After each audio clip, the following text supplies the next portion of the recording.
Kayong mga Ensaymada vloggers, ang pinapakain ninyo sa inyong mahal sa buhay ay galing sa nakaw, sa kaba ng bayan. Nagpanic mode na ang mga kwanggol na mga buhaya. Hindi na po nila alam kung ano ang kanilang gagawin. Hindi daw sila kawatan, sobrang kawatan lang. Mga sinungaling. Ang sinungaling ay pinsan ng magnanakaw sa Palasyo de Polvoron. Pag-uusapan po natin itong mga kasinungalingan ni Tuta Soto at ng mga young guns ni Martin Tambaloslos. At siyempre pag-usapan po natin yung affidavit po ng mga Marines. Hindi na daw 18 kasi meron daw 2 o 4 daw na hindi yun Marines, no. Kagaya po itong si Tuta Soto. At paano i-deliver din kay Martin Tambaloslos ang mali-malitang pera na tudo depensa naman itong si Panpilo Pinky Pinglat ng nakabuisit itong si Lacson, no? Wala, tudo depensa kasi nakikinabang, anak ng kagong. Ilan Tuta Soto dineliver sa yung malita? 7. Diyan sa Baklaran daw eh. Opisina niya, may opisina pala diyan si Tuta Soto, si One Bull University. Pag-usapan din po natin yung mga mali-malita para sa mga trolls, anak ng kagwang naman. Anti-clear! Kaya pala para kang asong ulul. Kahol ng kahol dahil may mali-malita pala kayong natatanggap.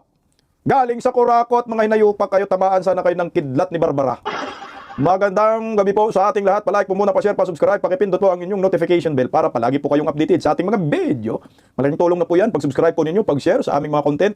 Araw-araw, 2 beses isang araw at pag-like at pag-comment. Malaking bagay na po yan sa aming mga political vlogger na bumabanat hanggang ngayon. Mula noon hanggang ngayon, Duterte pa rin. Kalaban natin mga bubunistang, tangalistang, may mga mali-malita, hinayupa kayo. Kaya pala merong isang political vlogger na kamustang sana all. Pag tiningnan mo naman yung YouTube channel niya, walang views. Paano nagkaroon ng Mustang pat? Mga ginto. Kasama na dito si Nenyo Barsaga, anak ng kamote. Ito. Pag-uusapan muna natin agad itong mga sagot. Bago yung mga sa trolls, no? Mga sagot ng mga buhaya. Na kagaya ni Tuta Soto, gaya ni Adyong na nakatanggap ng mali-malitang pera. Galing sa Coraco, no? Hindi na po ninyo po ito may tatanggi. Talagang kawatan kayo. May mga lahi talaga kayong kawatan. Nasa dugo po ninyo nananalaytay ang pagkakawatan. Kawatan noon, kawatan pa rin ngayon. Sino yun? Bongbong Marcos. Ito agad pong pinasinungalingan ng mga hinayupak na ito. Ang mga akusasyon sa kanila ng mga retired Marines na nagdi-deliver ng mga mali-malitang pera sa kanilang mga buhaya kayo. Kagaya po nitong si Adyong. Ang inumin mo Adyong. Kawatan kang hinayupak ka. Ito. Ayan kitang-kita sa kanilang mga mukha ang pagkapanik-panik mood ng animal. Pati yung mga bodyguard niya, 1, 2, 3. Yan yung guns ni Adyong. Dami mong pambayad sa bodyguard Adyong, Saan ba nang gagaling yung pera na yan, anak ng kamuti, mamigay ka, hayop ka? Ito po si Adyong, Actually, I don't think they deserve a decent answer from me. An assign nga di ba? It's all BS. I mean, it's all BS. Ang hirap kasi mag-argue sa isang kasinungalingan. How do you even argue with lies? Lol! Anong BS ka pang nalalaman? Buwisit ba yun, BS? Lies! Sasabihin mo na agad sinagsinungaling sila. Naka-take out, may affidavit May mga abogado, may mga ebidensya. Anak ng kagwang naman talaga, hindi pa ba enough yung mga mali-malitang pera na yan? May mga video pinapakita, sinasakay sa aeroplano. Ulala! Magkano Adyong yung nakulimbat mo? Ilang bilyon ba? Nakakatulog ka pa ba? Sa araw-araw, anak ng kamuti kayo. Pinapakain ninyo sa inyong mahal sa buhay, sa inyong pamilya galing sa nakaw sa kaba ng bayan. Halata naman Adyong. Dahil ikaw mismo Grabing dipinsa mo kahit Martin Tambaloslos kay Bungit Taga Mindanao? Muslim ka bang hinayupa ka? Nakakahiya ka sa mga kapatid na Muslim? Ulul! Ganun ka na, magpa-imbestiga ka, patawag mo para sabihin natin, para malaman natin kung ito ay kasinungalingan lamang. Hindi naman pwedeng maniwala kami sa inyo na pag sinabi mong nagsinungaling tong mga mga retired Marines, totoo ka na, lolo mo. Ikaw pa, hustler ka na dyan, wag kami. So, and I think nakita ko nga kanina sa report, sa Navy ba yun? Lumabas ang statement ng Navy na some of them have not even entered officially the service. And some of them actually were discharged dishonorably. So there you go. So, some of them discharged, some of them ay ang tawag doon, hindi daw Marines, pero karamihan Marines. 2, 4 lang naman yata yung hindi Marines dishonored. Ay putya, basta nagiging Marines po yan. Ang kanilang pinapatunayan ngayon, nagtrabaho sila kay Saldico. Paano na lang kung sabihin ni Saldico, totoo po yan. I-deny mo pa rin. Las mo Adyong. Yung taga Mindanao na kurakot. yeah, parang, I mean, it's all BS. I'm sorry. They don't It's all BS, pero parang aligaga, Parang takot ka na. Malapit na, konti na lang, dong. Konting-konti na lang, dong. Malalaman na ng taong bayan ang pagkabuhaya mo dong. Sige nga. They don't even deserve a decent response from me. But what I can tell you is, those who are behind their supposed press con, they have not achieved anything but present themselves as National Marites Council. Ha? Oy, Sila. National Marites Council? National Marites Council, personal knowledge nila. National Marites Council, may mga affidavit. National Marites Council, may mga picture, may mga dokumentadong mga ebidensya, may mga video. Lapit na, sir. Kanti na lang, sir. Bakit pa parang, ka na, takot na takot ka dyan? Yung impression pa na mukha mo, wala na, sir. Ngayon, makakalampas kayo ngayon, sir. Pero, sir, sa 2028, sir, wala ka, sir. Makukulong ka, hinayupa ka. Ngayon, sige, kaya sa inyo man yun ang administrasyon, no? Itanggi mo lang na itanggi, basta kami. Ang mga sinungaling ay pinsan ng magnanakaw na sa Palasyo de Polvoron. Ito pa, yung isa pang Yanggons na talaga naman, tudo tanggi ang hinayupak. Ang pangit pang ginamit niya at salita. Ito yata yung ginagamit niya. Lagi-lagi yata siya, no? Ito, nangangayat na rin to. Dati, grabe, oh. Buhayang-buhaya, sobrang taba. Pero ngayon, miyahok na. Mahirap talaga pag meron kang sariling mundo. Dilulo. Dilulo tawag sa mga ganyan. So, Ulol! Mahirap daw kung may sariling mundo. Dilulo. Nilulo. Utangin ang sama ng salita mo. Ano yan? Ginagawa mo araw-araw. Sorry kasi sa akin yung sinasabi niya, hindi maganda, bastos. Gaya ng kabastusan nila sa paglilima sa kaban ng bayan. Niluluin ko ulo mo eh. Wala na, sir. Nakikita na namin sa mukha ninyo ang pagkaalala, pagka-panic mood. Dahil alam ho namin na mukha mo pa lang, sir, namamayat ka. Bakit ka namayat? Wala nang binigay si Tambaloslos at Bongbong Marcos, no?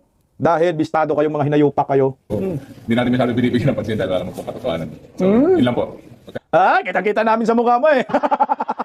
Sir, kita-kita namin sa mukha mo. Sa noo mo ang ebidensya. Sa mukha mo. Pagkangiwi mo rin. Aminin mo na. Ka naman talaga, pakipot ka pa, oh. Kaya dilulo. Oh, anong nilolo? Bastos ka! Itong Grismang, sobrang payat din talaga itong hinayupak na to, no? Wala nang nakain, wala nang anak ng kagwang na yan, o wala nang nakurakot ngayon, no? O baka naman nagpulburon ka, sir, sobyang payat na talaga, sir. Grabe naman pagbagsak ng inyong katawan, sir. Tingnan mo yung kalbo sa likod mo, sir, hindi naniniwala sa'yo, sir. Baka sabihin ng kalbo, di ba, sir, ako nagbuhat? Nagbuhat ng mali-malitang pira. Anak ng mga sindikato na to, sobra-sobra. O, ito pang isa. Pakinggan natin basahin muna natin bago tayo mapunta sa Senado, no? Dito muna tayo sa Kongreso, lahatin na natin. Ito isa, mangiyak-iyak tong hanak ng kagwang, oh. Sabi naman, nangiwi na rin siya dito, oh. Si Chihuahua, oh, the timing of Malita allegations is a suspect intend to discredit the members of the Quadcom and now the Justice Committee who will hear the impeachment of the Vice President. Lolo! Wala na, sir. Ngayon na, anong sabi po ng mga Marines? Ngayon lang po sila nagsalita. Dahil ang pagkakala po nila na yung pirang dinideliver nila ay hindi galing sa masama. Nung nagkaroon ng investigasyon sa flood control, dyan na nila napagtanto na yung pirang binubuhat nila at sinasakay sa helicopter, sa van, sa itimban, sa aeroplano ay galing sa flood control. Nakonsensya, Joel Chua. Wala nang tataya dyan sa impeachment mo. Marami nang nagsi-withdrawhan ng suporta.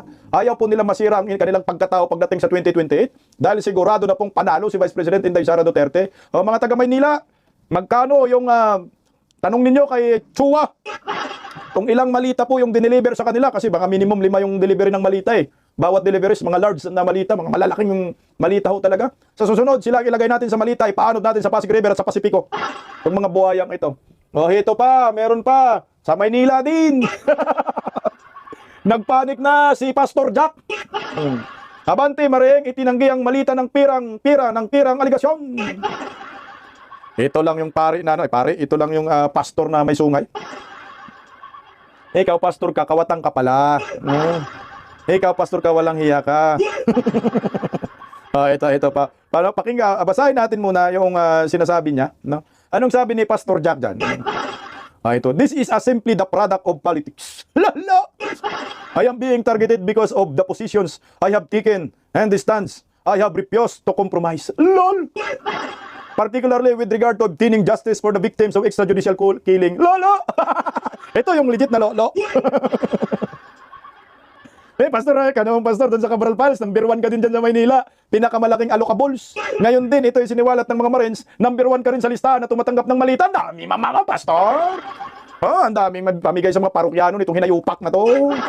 Aminin nyo na, makonsensya kayo sa inyong mga sarili. Pinapalamo ninyo sa inyong pamilya, pinapalamo mo kay Princess Abanti. Galing sa nakaw sa kaban ng bayan, pangurakot ng mga hinanmal kayo. Konting tiis na lang, mamalita talaga kayo, hayop kayo. Ito pa isa. Mga buhayang kongresista, mangulikta tayo yung mga pumipiyok na pinangalanan sa affidavit ng mga Marines. Siyempre, ang pipiyok, paniguradong guilty. Ito si Sabakwin. Naku, sanay na sanay talaga ho ito. Pagdating sa pagkapirahan, diba? Naalala natin sa Bilibid. Ganun po sila katindi. Yung mga kubolsos, pasayaw-sayaw lang yan ng careless whisper. Meron siyang singer dyan. Sino ba yung singer dyan? Anak ng Bisaya man yung nag-singer. Nagka-album man yan sa kulungan. At ngayon, meron ding delivery galing kay Katapang. Papunta kay Saldico, 8 malitang pera. Ano yun? Drug money? Oh my gulay, oh. Sabi dito ni Laila Di Lima, oh. Sobrang nakakatawa ang pinapalabas nilang isa ako sa pinapadalhan o tumatanggap ng malita. Totoo naman. Sabi niya, clear a demolition job. Caution of lies and absolutely and firmly deny any such ridiculous claim. Wala, nandun ka Laila Di Lima, sanay ka man sa pera. Hindi na kami mag-aan dyan. Hindi naman kami magtataka dyan. Dahil pareho kayo mga kawatan.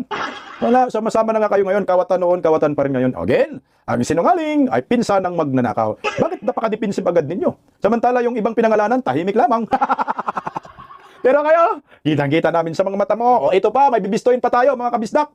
Nako! Paano kaya itatanggi ni Stila Kimirot na nakatanggap ng mali-malita? Ayan po sa inyong kaliwa. Yan po yung mga malita. I think mga 8 malita po yan. 9 na malita, pang samyata yung maliit. Dineliver sa bahay ni Stila Kimbo. So ngayon kumakalat sa social media, mahilig pa ila sa bike itong si Toko. Itong si Toko. Nagbabike siya. Ngayon yung bisiklitang ginamit niya ay kitang-kita po doon sa picture kung saan may mga mali-malitang pira, pati yung kanyang helmet, no? Na pang bike helmet ay nandun din. Paano to itanggi ni Stila Kimirot? Stila Kimirot. Malamang po itong si Stila Kimirot ay lumayas na po ito. No? Lumayas na siguro, nasa ibang bansa na po ito kasi matagal namang nanahimik simula nung pagputok ng flood control issue. Hindi mo marinig si Stila Kimirot. Mukhang lumayas na to. Nasa ibang bansa na.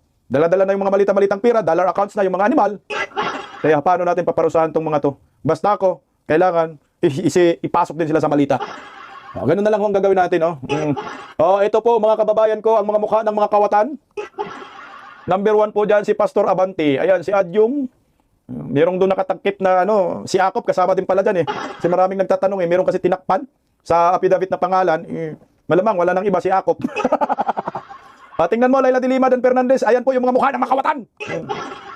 Ang inumin ninyo, mga kaliwang grupo, ang gusto magpa-impeach kay Inday Sara, nasa listahan ng mga tumatanggap at dinidelibera ng pera, mga hunghang mga animal. Ito pa yung mga mukha ng mga kawatan. Ayan na, sus, kung Ginoo yung iba dyan. Paduano, Tambaloslo, Sandro Marcos. May araw din kayong makarama ng taong bayan. Kaya pa kaya ninyong lunukin yung kinakain ninyo sa hapagkainan? Alam kaya ito ng inyong mga anak, mahal sa buhay, na kayo tumatanggap ng mali-malitang pira galing sa flood control. Hindi lang siguro ito sa flood control, kundi buong pagkakurakutan na sa isayan ni Bangag.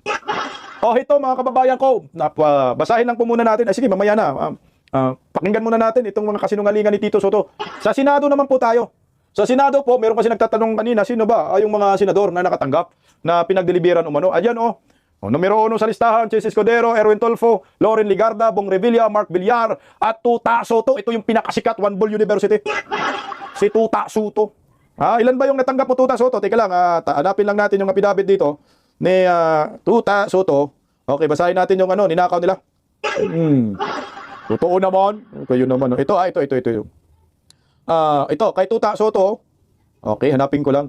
Kami, sabi, ito sa affidavit, Exhibit E, kami, si Orbilio Bulantati Tubi, at iba pa, kasama si Saldico, ay nag-deliver kay Senator Tito Soto ng 5 large malita sa kanyang opisina sa isang building sa Baclaran. So 5, a total of 53 to 56 million. Bawat large malita, large talaga gusto mo, Tuta Soto, One Bull University. More or less, nasa 250 to 300 million ang pinaldo ni Tuta Soto. Ngayon, paano na yan? Kaya in-interview po ito sa in-interview po ito ng mga media patungkol dyan, hindi niya talaga masyadong sinagot at kitang-kita sa kanyang mga mukha na guilty. Ito. Okay, ito, pakakinggan natin yung interview sa kanya. I will not dignify a tall story allegation. Nakakatawa rin, baka hanapin sa akin ng kasama ko yung 5 million. Sir, pero may I will not resolution na. dignify such things. Sir, yung case Sabay takas, no? Sir, kitang-kita namin yung mga ganyang iwian, sir, Ang problema daw doon ay baka hanapin daw ng kanyang asawa ang 5 malita. Lukuhin nyo pa kami. Alam yan ang asawa mo.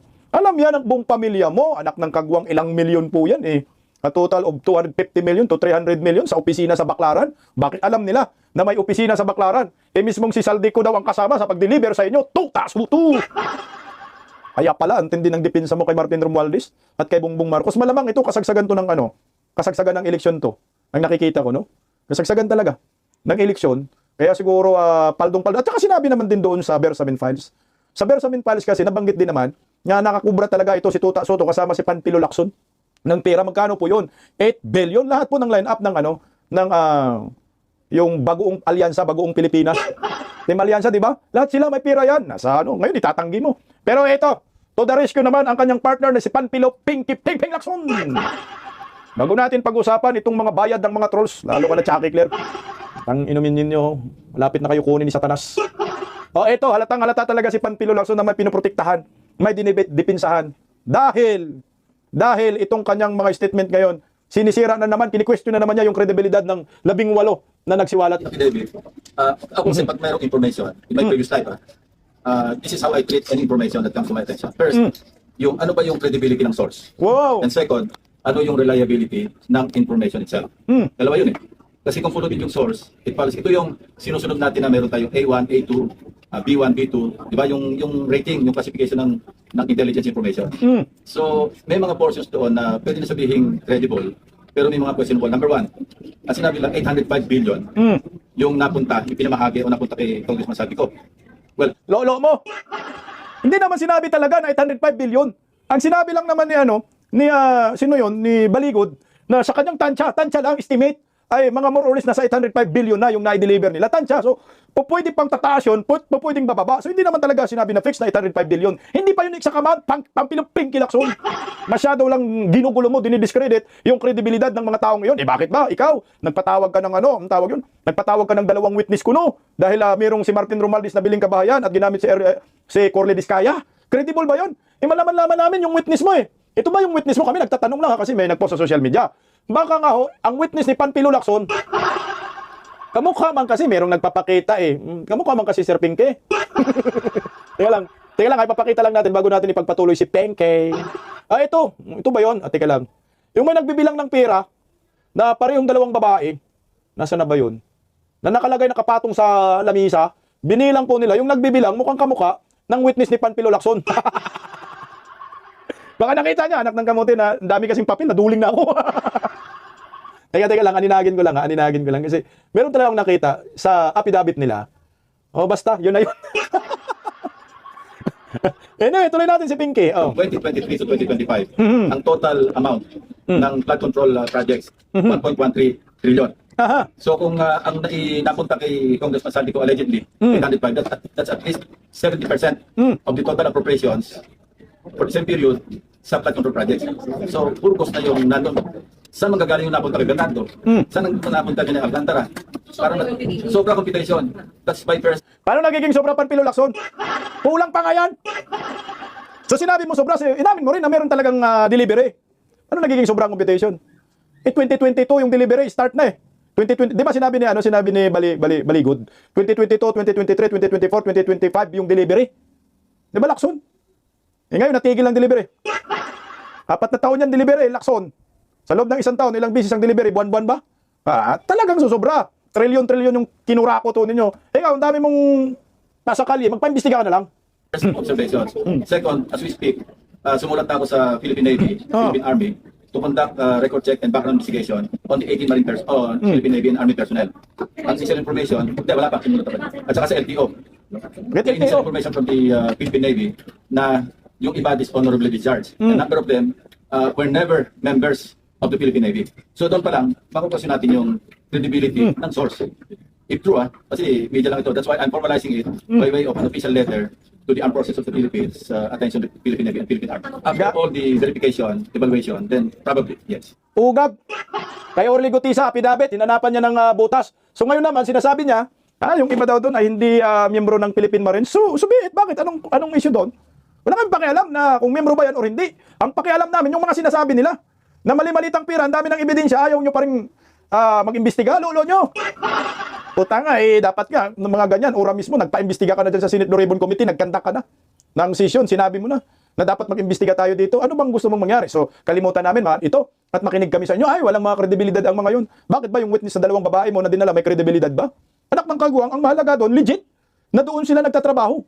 Bakit ba si Alcantara may kredibilidad? Putang ina, mga kawatan eh. Ito, mas credible ang mga yan kasi hindi sila nagnakaw kahit piso. Ngayon yung mga Alcantara, mga magnanakaw, credible tuloy. Awards. Samantala itong mga to, hindi hamak na security detail lang, security consultant, walang credible. Walang piso ninakaw yan, lakson, unghunghang. May nag-witness na nga sila eh. Tutulong na nga para masolusyonan natin kung sino yung magnanakaw sa kaban ng bayan. Kung sino yung mastermind. Ang dami-dami nang nagsilabasan. Ayaw mo pa? Ang tanga mo naman. Talagang protector ka ni Tambaloslos. O ito, basahin nga lang ho natin, no? Itong hinayupak ng mga, ito basahin lang natin mga kabisdak. Yung delivery kay Martin Romualdez at kasama itong Quadcom. Alam niyo po Quadcom, sikat na sikat kayo eh. Sa panggagago, sa mga resource person, dami ninyong pinakontempt. Wala na po kayong wala na po kayong takas. Ito po sa affidavit ng mga retired Marines. Sabi tuwing may hearing ang Quadcom ay inuutusan kami na mag-escort sa mga executive assistants ni Saldico papuntang House of Representatives na nagdala ng mga paper bags na bawat isa ay naglalaman ng 5 million pesos. Putang ina, tama tayo dito ha. Ako noon, ito rin yung dinig ko 5 million pesos bawat hearing bawat miyembro ng Quadcom. Kaya makikita mo, ang daming nag-attend ng mga buhayang kongresista dyan sa Quadcom. Kanya-kanyang pasikat. Kung sino yung maingay, siguro dublado pa ang kanila makukuha. Kaya itong mga young guns, nagpapasikat. Sinabi sa amin na ang executive assistants na ito ay para sa mga mambabatas. Wala nang iba, kayo na mga hunghang. Nandoon lang kami sa malapit na hilipad at nakikita namin doon, nagpapasundo ang mga mambabatas sa kanilang mga drivers at may kanya-kanyang bit-bit sila na mga paper bags na siyang mga dinadala namin doon, anak ng kagwang.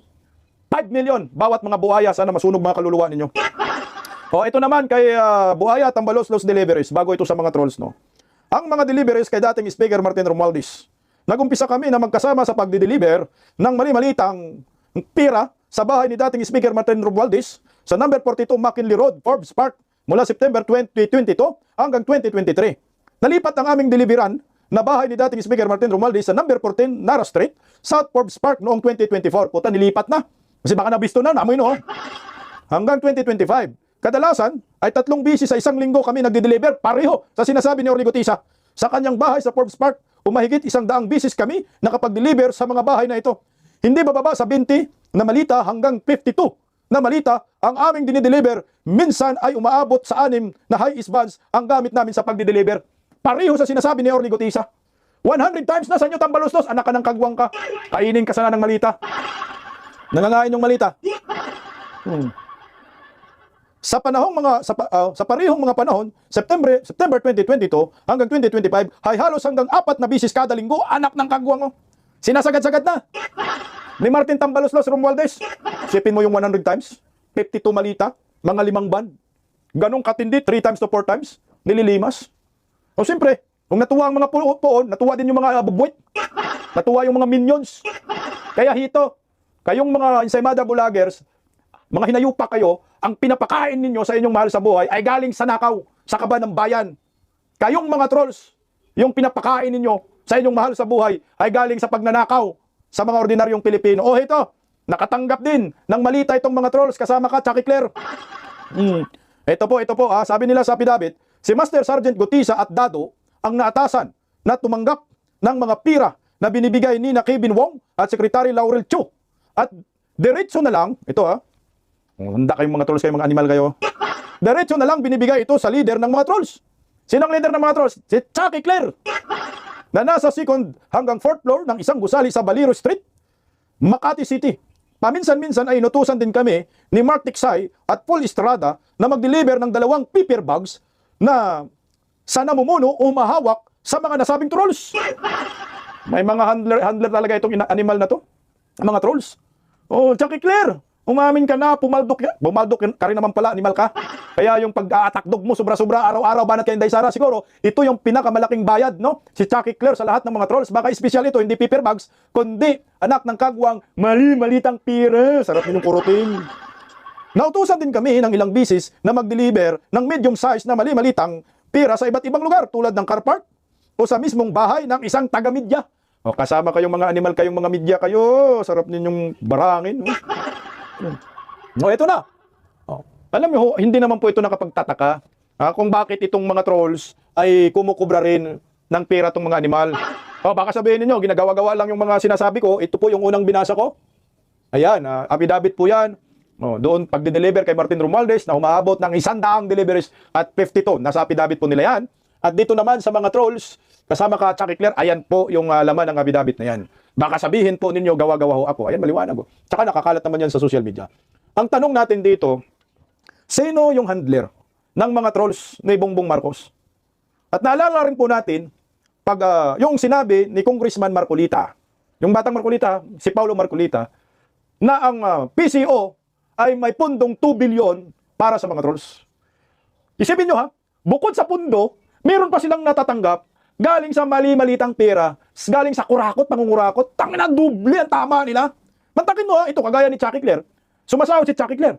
Pagkatapos sumasahod si Chucky Claire, bilang isang PCO, spokesperson, sumasahod din siya galing sa malitang pera. Kaya itong mga trolls ni Bongbong Marcos, may sariling Mustang, may sariling kondo, may Raptor. Di ba? Sino yon? Si Mike Ubi, na umalis sa Seminay, sana may Raptor. Bigyan nyo nga, pangarap ko magka-Raptor, anak ng kagwang, grabe ang mahal pala ng Raptor. Yung Raptor pa lang, mga 2.8, 2.2 million. Ganong katindi ang mga trolls na ito. Magkakaroon ng mga mamahaling sasakyan dahil galing sa nakaw sa kaban ng bayan. Kami magkaroon kami ng sasakyan, at least kami, mga DDS vlogger, pinaghirapan namin, may content kami. Maraming nanonood sa amin, pati mga trolls nanonood sa amin. At empleyado kami. Nagtatrabaho kami. Lehitimo ang aming pagtatrabaho. Pero kayong mga animal kayo, kumikita kayo, sarap ng buhay ninyo. Kami pumapasok kami araw-araw. Kayo saan kayo pumapasok? Pumapasok kayo sa Malita, tapo namin sa Pasig River. Nakakatulog pa kaya itong mga hinayupak ng mga trolls? Malamang kasama si Ninyo Kalbo dito. Kasama yung may Mustang. Nakasamahan namin noon mga vlogger. Punong-puno ng anak ng kamote naman. Oh. Mga alahas yung leeg. Pag sinilip po yung channel nila, walang nanonood. Walang mga views. Kahit paano kami dito sa Bisdak Pilipinas may nanonood. Pero kayo, saan ninyo kinukuha yung pera na yan? Nakakatulog pa ba kayo sa inyong pinanggagawa? Umihiga kayo sa kama, nagpa-aircon kayo, pero yung pinambayad ninyo sa utilities na yan galing sa nakaw. Galing sa kaban ng bayan. Namamasyal kayo sa ibang bansa. Kanino pera yan? Galing sa nakaw, hindi nyo pera yan. Ganun katindi ang nakawan ngayon. Sumasakay ka sa sasakyan mo, magara nga. Mustang nga. Pero hindi ka ba kinikilabutan habang sumasakay ka? May madadaanan kang mga pulubi, mga pobre, na walang kinakain ng mamali mo sa kalsada. Ikaw, anak ka ng kamuti ka, hindi ka public servant, hindi ka government official, wala kang sahod pero anyaman mo. Kagaya kayong mga buhaya kayo. Ang dami nyong kita. Nakatulog pa ba kayo? Laila de Lima, Tuta Soto, Panfilo Lacson, Martin Romualdez, Chucky Claire, Bongbong Marcos, Sandro Marcos, Lisa Marcos, Adyong, Barbers, Paduano, Pastor Abante. Anak kayo ng... Sino bang taga-secure dito? Totoo ba yung barang? May pabarang ako. Anyway, wala na kayong takas dito. Kahit anong gawin ninyo, Laila de Lima, mga kaliwang grupo, alam na ng taong bayan. Yan, simula umpisa pa lang. Tumatanggap na kayo ng mali-malitang pera. Kaya ngayon, nag-peopleware pa kayo, celebration, hindi niyo kayang manawagan ng BBM resign. Pero makabanat sa mga Duterte, wagas. Tandaan niyo, yung peopleware pa ninyo 1986, Marcos yung pinatalsik dyan, hindi Duterte.